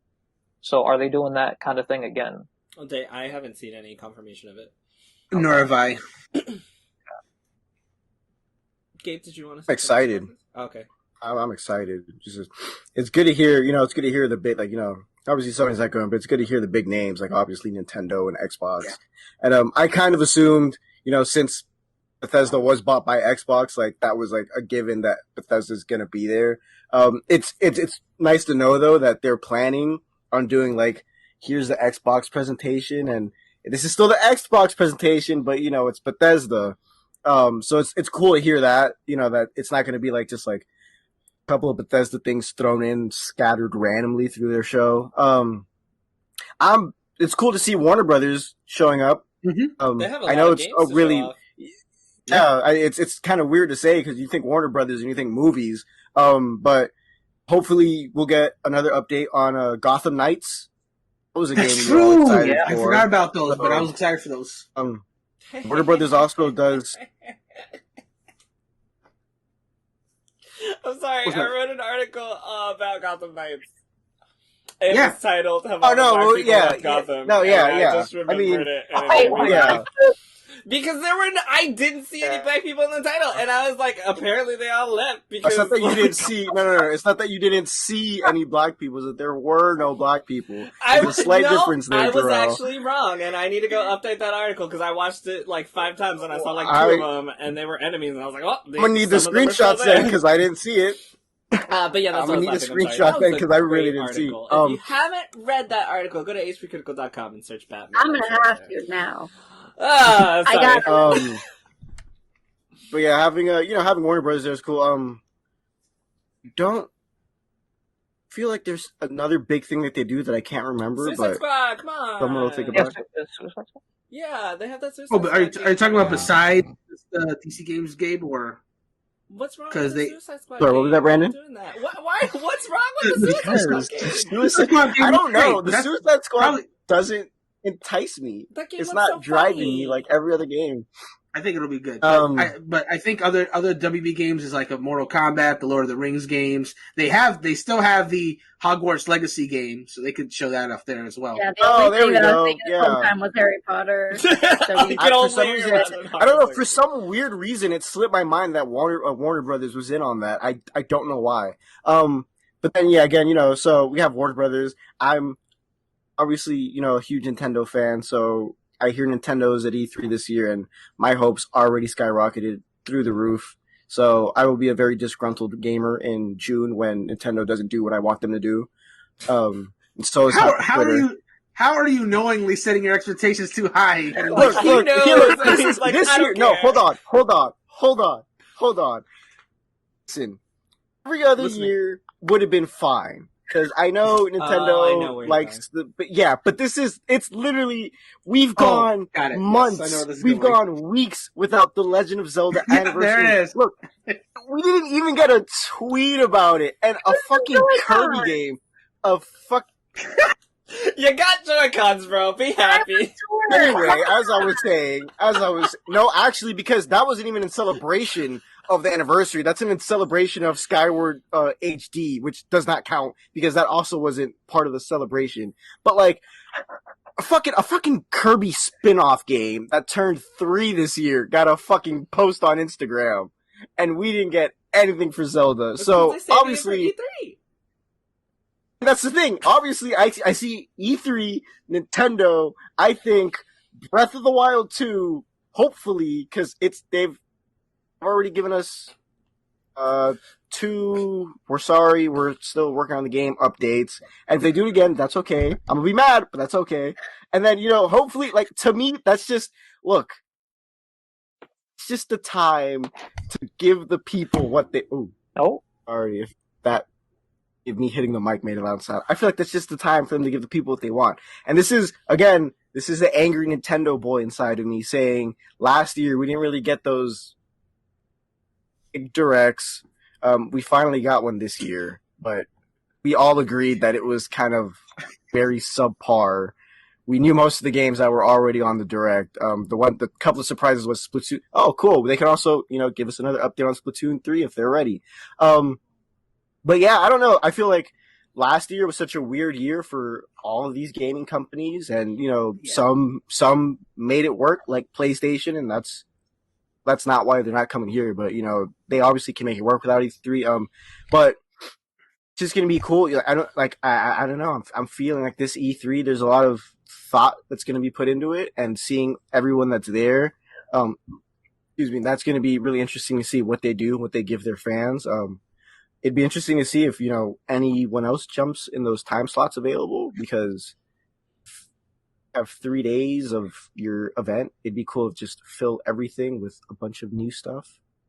I'm just excited for the treehouse, honestly. Like the treehouse, like the conference is the main thing, but I love sitting and watching the treehouse. It's always puts me in a very zen state, just like them having a chill discussion about these games that are coming out.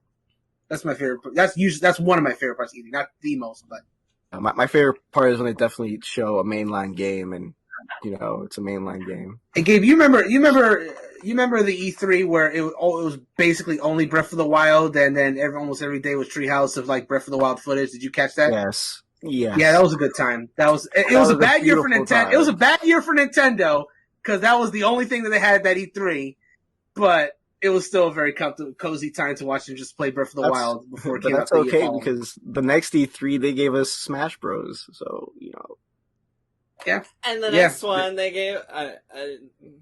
Next one they gave us shit. I can't remember anything right now. I was just gonna say the next one they gave us Animal Crossing, but I don't remember when we got Animal Crossing. Animal Crossing was not an E3.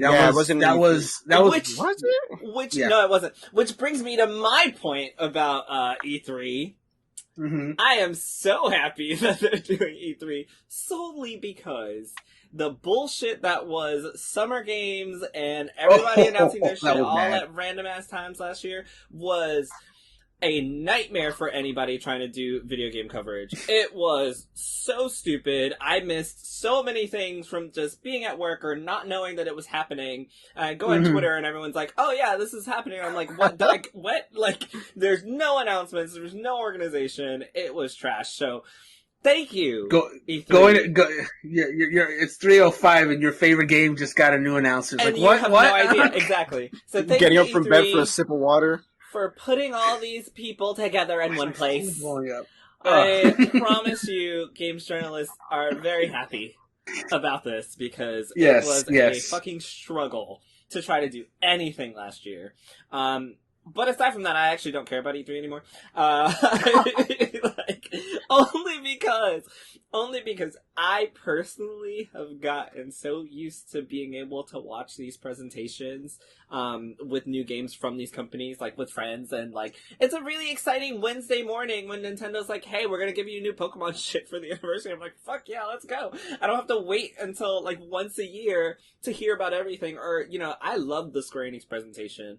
I can't wait for them to give me another one. I'm so happy that I'm gonna get more of these, and I don't have to wait once a year to hear from everything that Square is doing. So, I personally really like coming home from work on like a random ass day and being able to chill and watch a new video game announcement with my friends on not June, like at another time of a month. So and even from Nintendo, even if they're bad, I just like talking about video games. So yeah, it's a fun discussion time. I really enjoy now seeing these companies being, and not only that, but I think we've watched PlayStation perfect their PlayStation Presents. What is it called?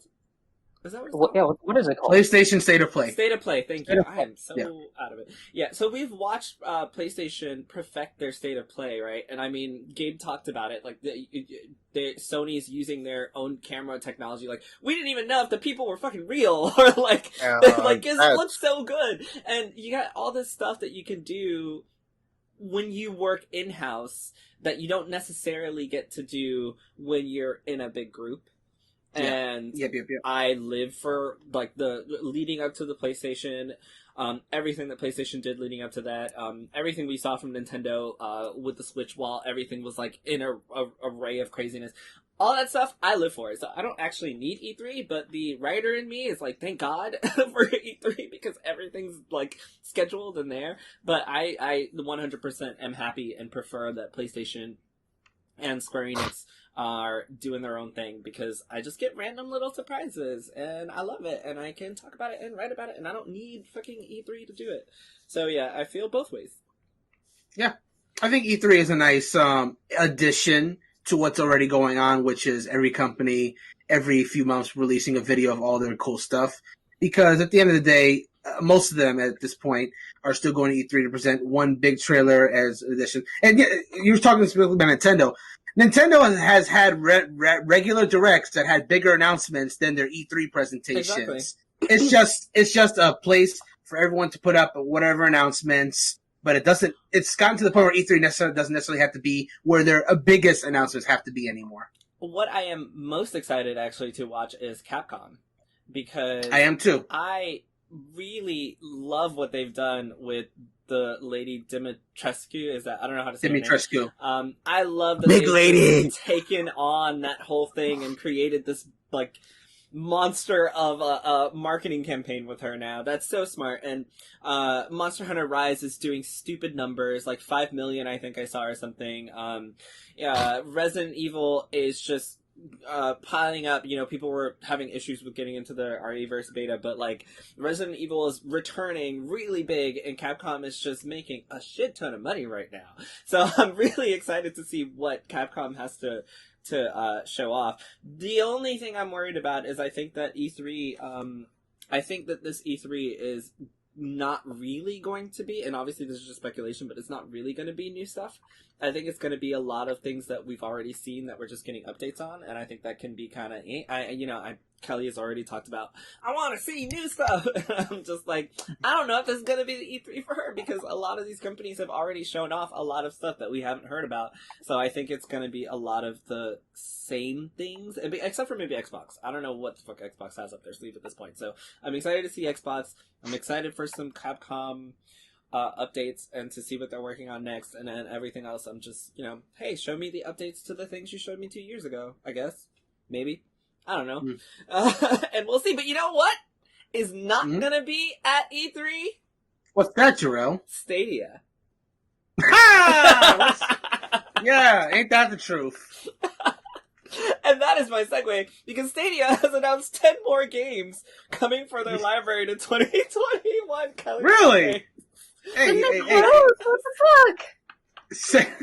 I saw this and I was like, what? Are they really? Use this to die. Like, they're being stabbed repeatedly, and they're like, no! They're being not only are they being stabbed repeatedly, and people are like egging on the stabber, like, yes, kill it with fire. And no one's helping. No one's buying it. People are like, yeah, that would just be better if you were gone. I would actually love if Stadia came to E3. Like, I would love to see what the fuck they'd have to say. But this article is from GameStop.com. It says Stadia announces 10 more games for its 2021 library. And it says Google may have abandoned its efforts to create exclusive games for its Stadia streaming service through internal development studios, which is technically what they did. They didn't technically close. They were just like, we're not doing the whole our own IP shit. But the company still has plenty of games headed to its platform from third-party developers, and I think Hogwarts Legacy, I believe, is still one of them. And it says next week we will see the first of 10 new games headed to Stadia, starting with The Dark Side Detective: A Fumble in the Dark. Google previously announced that 100 other games would be releasing on its platform, including Judgment, Killer Queen Black, Street Power Football, and Hellpoint. A lot of them do not have specified release dates. But I was going to ask how you guys feel about Stadia continuing on and still taking on third-party titles for their PC play, but I think I kind of got the vibe. Go away. Dude, whenever you say Stadia in the same breath as E3, all I can think about is that one E3 where Stadia was just coming out and they were still optimistic it would do well. When Ubisoft was saying, like, this game is coming out for PlayStation 1, Xbox One, Nintendo Switch, and wink and nod to Phil Harrison and Google Stadia, things are worse. And then Phil Harrison was just like, stone face, just like clapping. Like, he wasn't even happy or angry, he was just like, just like, yes, produce my games.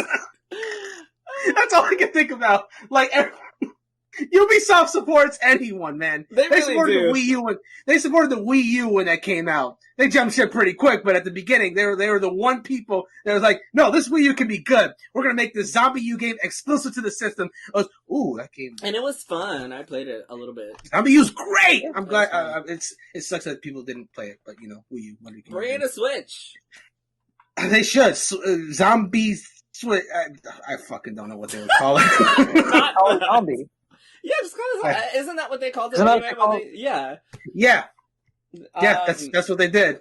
But yeah, that'd be cool. So I know that these guys don't give a shit about Stadia, but David, how do you feel about Stadia? So obviously Stadia ever since its announcement has always been like, to me, why is this something you're investing in? It always seemed pointless. But Okay. Facts. But like, so there were a couple different angles for, like, from the company side, like, why Stadia exists. So one of them is a person doesn't have to own a hardware platform, right? But then the other one is you don't have to have a super powerful PC, whatever, to play these games. So I'm like thinking, all right, from that angle of not needing super high-end hardware, and I'm looking at these 10 games that are coming to Stadia, they're all like super lo-fi games that like anybody could run. So it's like, that's all I say. That's all I have to say. He's like, that's it. And you're not wrong. All of these games, you're 100% right. All of these games can be run on Nintendo Switch. Yeah. Like, they are, some of them are on the Switch, so it's like, yeah. You said, it reminds me of when we talked about on the other podcast, when they told people this game can only be played on Stadia because it has some brand new technology, and then we find out that it's coming to every other console like a year later. Like, somebody lied down the line, and it's like, I thought the concept of Stadia was cool, but at this point, I feel like, yeah, I think everyone does have a computer, but it, like, the entry level to video games is kind of low currently.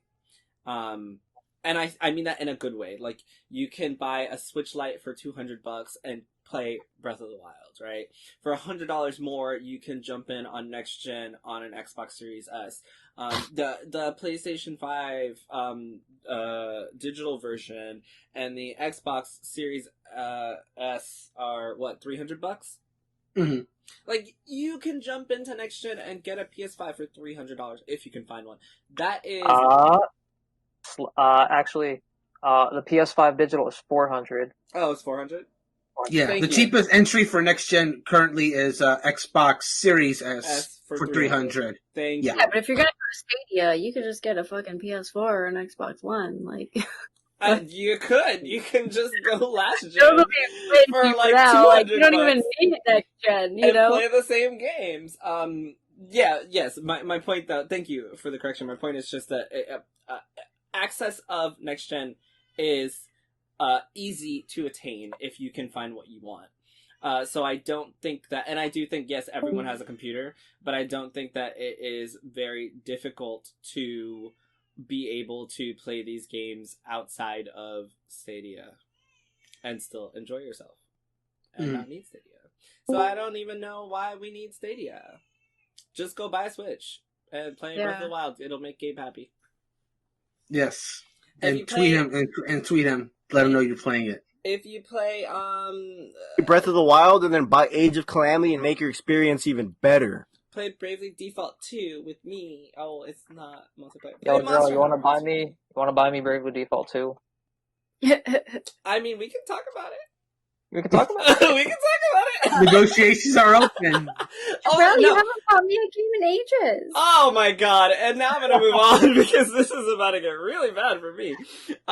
So speaking of games that I haven't bought, people, I have not bought anyone Pac-Man 99, which is apparently coming back as a battle royale. Brandon, please. Is that free? So it's not only coming back; it's out. Like they announced that like that game. Okay, so Nintendo Switch Online editions, they always come out of left field. Like anytime they announce a new NES or SNES game, it's like, hey, here's these new games that are coming to service. They're coming out next week. So for this one, this is the quickest turnaround by far because this got announced at 9 p.m. one night, and then it says it's coming out tomorrow at the 9 p.m. I'm like, oh, okay, cool. And that happened to be on Wednesday where I was streaming Galaxy, so I was like, you know what? I'm going to do Pac-Man 99 like right after this. Before I talk about my thoughts on it, I'll just say Pac-Man 99. This is clearly their... Wait, hang on. Gabe wants to talk. What? Oh, no, I'm just... I'm just resting your arm. I thought you were raising your arm. Onto my bed. Like, no, okay, I'm holding onto my bed. Gotcha. Okay. So Pac-Man 99, this is clearly to, because, Super Mario Brothers 35 is now dead. It is no longer playable on Nintendo Switch Online. So they had to have another game in addition to Tetris 99 that you could play with your Nintendo Switch Online subscription. So I guess they behind the scenes made a deal with Namco, Bandai Namco, to make a Pac-Man 99. And there you go. It's a game where you can play with 98 other players and survive as long as you can in the Pac-Man maze. And yeah, it's a like Mario and like Tetris. It's a game everyone's played. So it's a natural way to get bit. Okay, but moving on. I'm just kidding. I have played Pac-Man. Moving on. Yes. Yeah, so it's a game that most people have played these three games. So having that in a battle royale format where you can just play online, obviously there's some new mechanics tied to these online battle royale versions, but they're more or less like the same experience. You played them, you pretty much know what you're getting into. Yeah, it's a smart thing to do, like to have these well-known games be these battle royale things. And it does make the Nintendo Switch Online a more enticing service when you have these games available. If you want more content on Pac-Man 99, you can buy it optionally, but you don't really need it to just play the basic mode, which is to play against 90 other people. It's free with your Nintendo Switch Online subscription. That's pretty much my thoughts on it. As far as actually have played the game, it's great. If you love Pac-Man, you'll really enjoy this game. It's what can you say? It's a Pac-Man battle royale. You survive as long as you can against other people with the mechanics they add. Catch ghosts, send them to your opponent so they could get screwed over by the ghosts. You can make like a whole bunch of ghosts appear in your enemy's map while you just like sit clean, and then it's fun. It's a lot of fun. I got like 7th place last night. That's my best rank right now. I'm gonna get that victory out at some point. I only love this because I want my mom to play. Dude, I was thinking that the same thing. My dad basically, like, whenever Pac-Man, the original Pac-Man arcade game, he played it so much at, like, his local bars and whatever. So he loves Pac-Man. So at some point, I gotta, like, show him this and see if he would want to play it. Because he doesn't play games, but he loves Pac-Man. I mean, is it hard?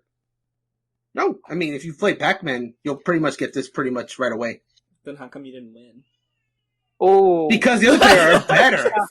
And I want to say that out of 5 matches, getting 7 for my last one, I don't think I did too damn bad. Let me just say. Damn, I can't do that good in a battle royale. Are you kidding? Yeah, if it's Pac-Man, I was literally. Forget, I can't even get past the first. No, because you know what? Now we want to see you win I a will Pac-Man not battle. be playing No, Victor Rel, first You're gonna try. talk Let's go. shit. You better back it up. Nah, I will not be playing Pac-Man. Actually, you know what? Just Brandon, have a smash match with him. Play Pac-Man, and he plays whoever. Okay, actually, we can do that. We can do that. I could do that. I could beat him with Pac-Man. You know, I was gonna bring up If we're Smash. not playing Battle Royale, let's play fucking Call of Duty. Let's play Call of Duty Warzone. I have. Actually, I yeah, have right it. now, guys, the podcast is done. We're all going to play Call of Duty. Peace out.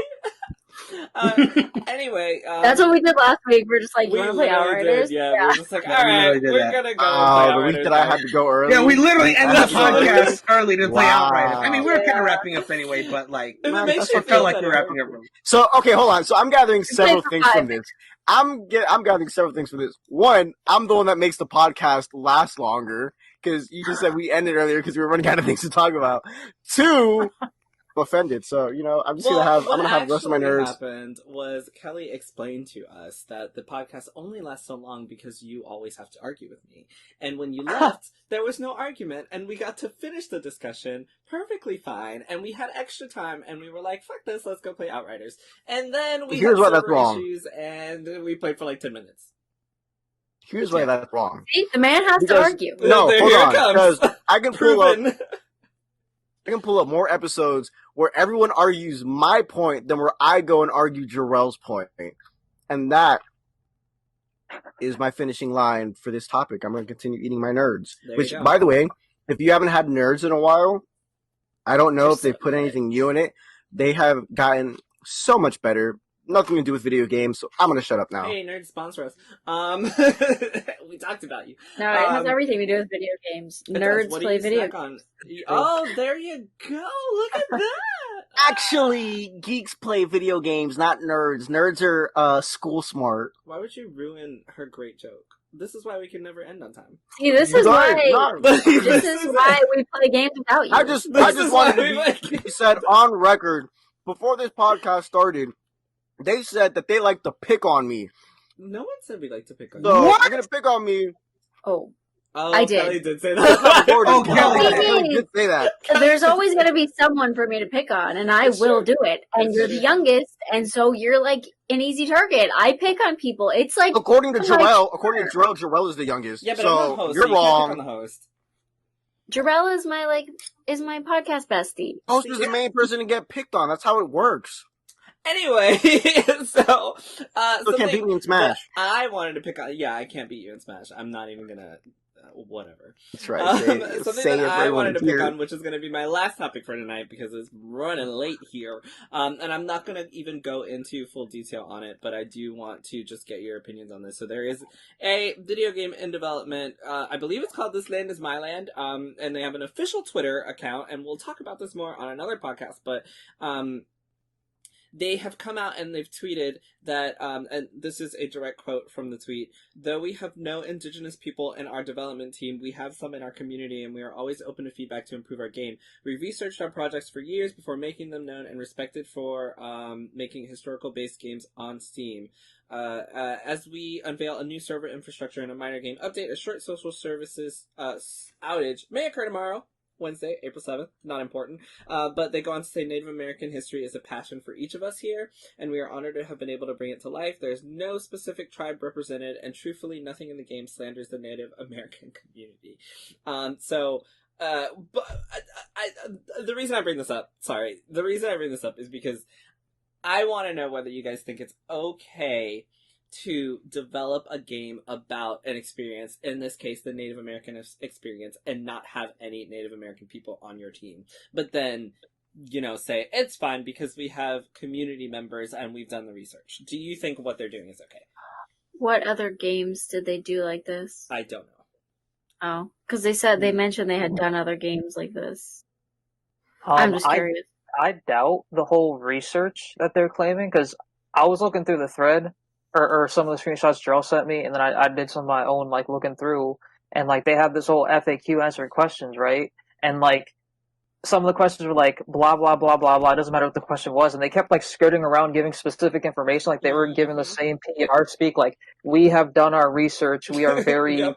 very, passionate about this, but they give no specific mention of any, it seems like they are just using the whole we did our research without actually doing excuse. research as an excuse to do whatever it is they're doing. Mm. Because, like, if they really had done their research, like some of the Q&As, like that would have been the opportunity to give specific information about what links they went to, but all they said was we did our research, and that's pretty much it.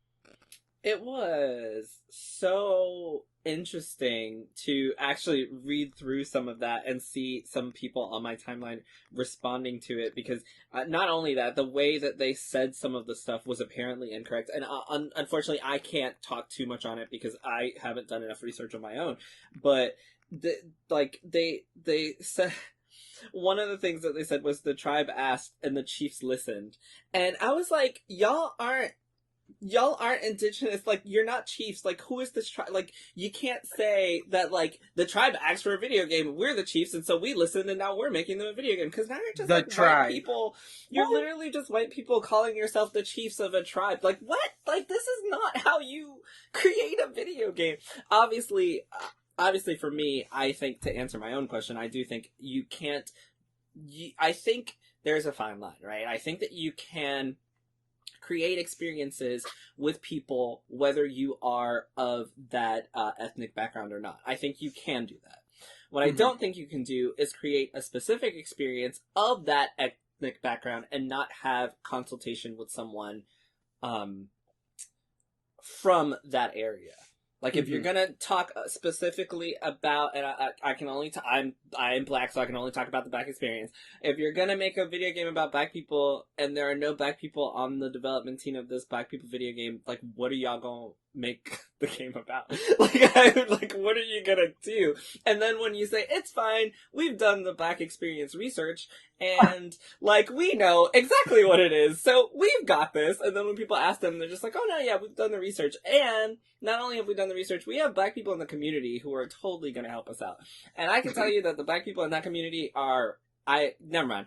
Never mind. What I will say is, I don't think it's okay. I feel like if you're going to develop specifically for that experience, you need to have people on your team that can help you develop with that experience. I think you can't. I just don't think you can do it. I don't think it's the same as, like, a white comic book author creating a non-white comic book character. I think that can be done, but I still think there needs to be some consultation on that as well, because there are some nuanced things that, like, I don't know about indigenous people. So if I'm playing your game, I'm not going to have the same experience as someone else, but I might end up being naive and taking your game as fact. And if you're misrepresenting someone, that's probably the worst thing that you can do. Like, you're trying to be good and you end up misrepresenting an entire people. And I'm done talking about it. Like, I don't know if you guys feel differently that you can possibly develop something without having those people on the team, or how you feel about the subject. No, I agree. Like what you said, Jerel, like, research helps a lot, especially if you're actually thorough in it.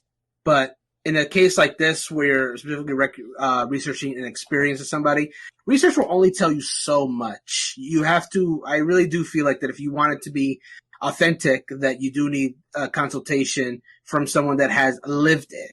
And, and I think there's value, and if you're going to do it like based on like a culture specifically, I think there's value in having multiple voices, because one person's experience is not going to be the same as the other. If you do only one experience, that's very anecdotal, and that could also be misrepresentation. Mm-hmm. So I think there's, it depends on what kind of research they're doing, but the way that it sounds, like, based on everything you've told me, it sounds like they just like did like heavy research in maybe textbooks, or maybe did some Google dives or something like that. And if you do it long enough, it's not going to be bad necessarily, but you're going to get some stuff wrong if you don't have the proper consultation, and that's what I'm thinking. Exactly. There's a tweet, and I finally found it. There's a tweet from them, and it says, post an image of your chief in the comment section and get the chance to win game keys. And they're like, post your chief. And I'm like, what? Like, what the fuck? Like, how do y'all not see how this can be offensive? Like, not even can be. How this is offensive. Like, this is my chief. Like, what the fuck are y'all doing? Why did y'all do this? Like, I want to know what was the... Why? Like, I don't understand why. Gabe, what were you saying? For me, the biggest, like, no points that they had was, No because because I did what David did, and I immediately opened up the thread, went to Twitter, went through their Q&As on Reddit. It's this tweet right here.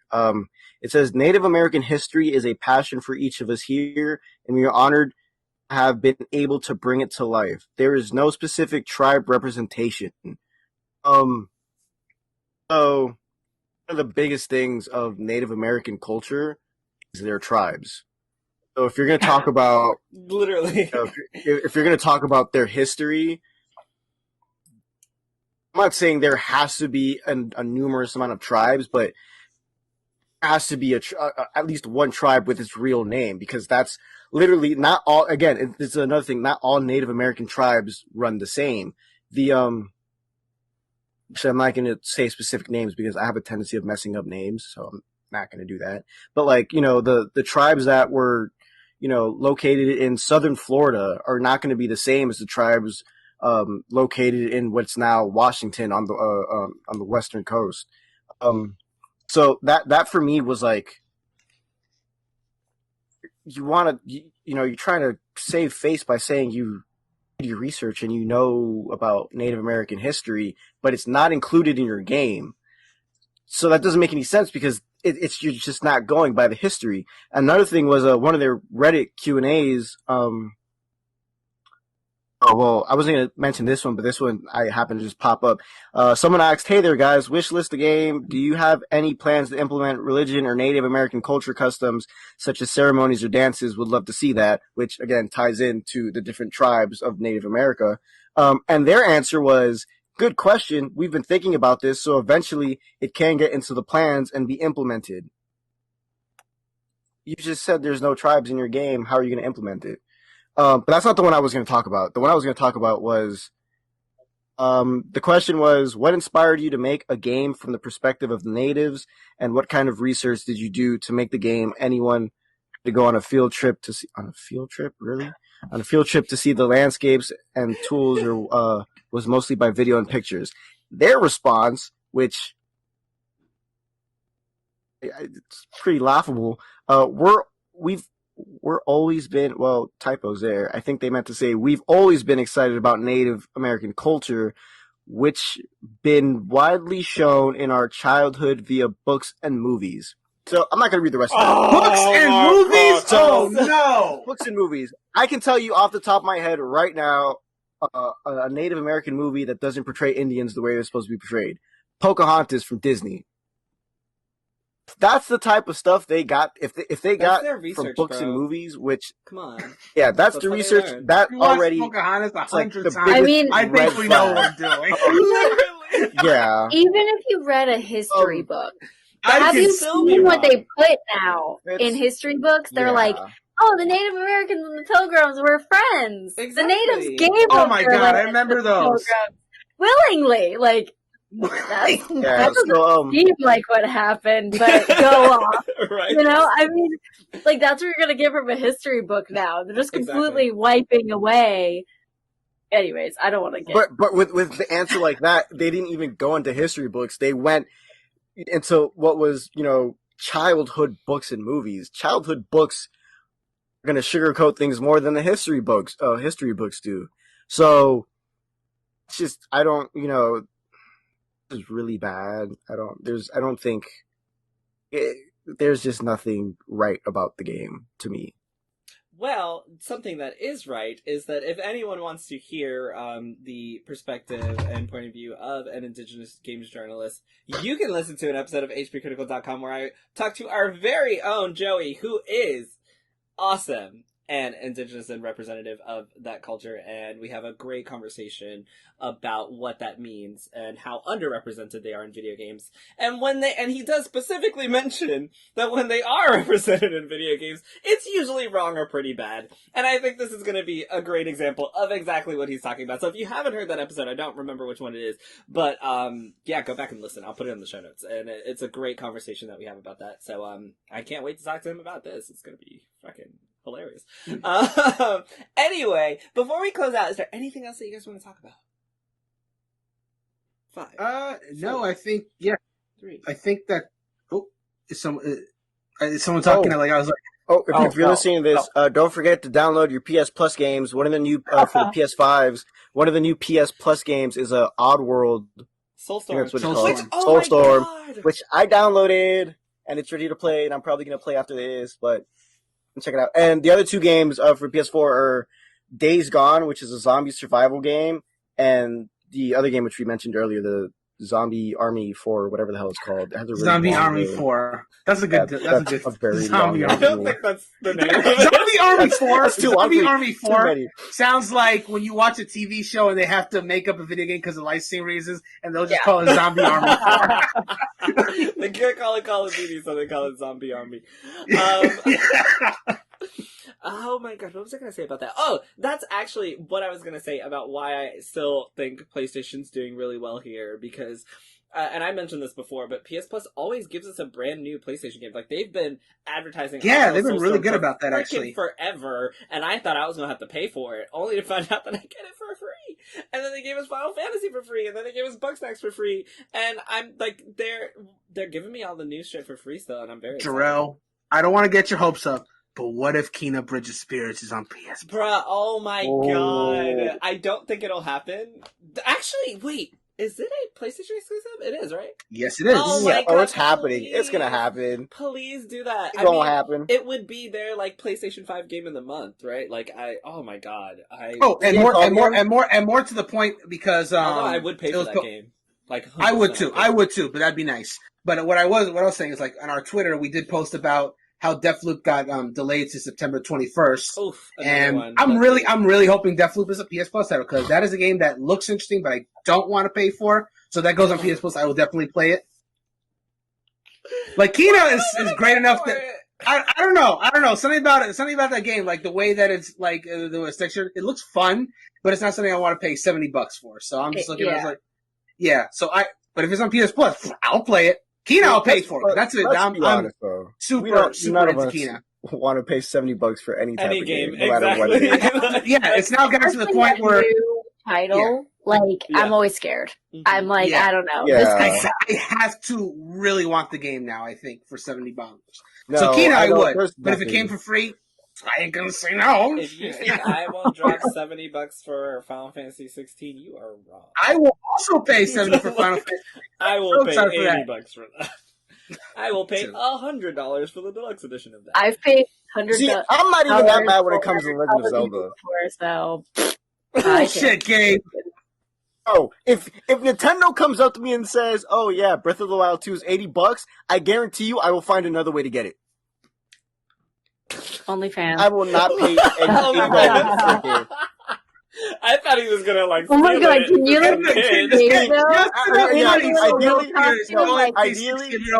like Ideally, it would. You want to see my master sword? You just see it for free right here in the podcast. Oh no! Damn it. Oh my god! No, the real sword. No, the real sword. We have to end the podcast now. It's over. Bruh, someone is gonna email us and be like, "Is this Twitch.tv? They have sexually harassed me by claiming that his." No, they cannot. They're not allowed to send that email until episode 69. We already agreed to this. Oh my god! Damn it! I'm so sorry, David. We're not always like this. We are always. No, it's fine. It's fine. Okay. Anyway, and with that, I think we're good for tonight. So thank you guys for talking to me as usual. Thank you everyone for listening. We will have links in the show notes to David's Twitter and obviously for HPCritical where you can contact the rest of us. And with that, I think we're all good to go. So good night, everybody. Peace. Bye. Bye. Let's go! HPCritical!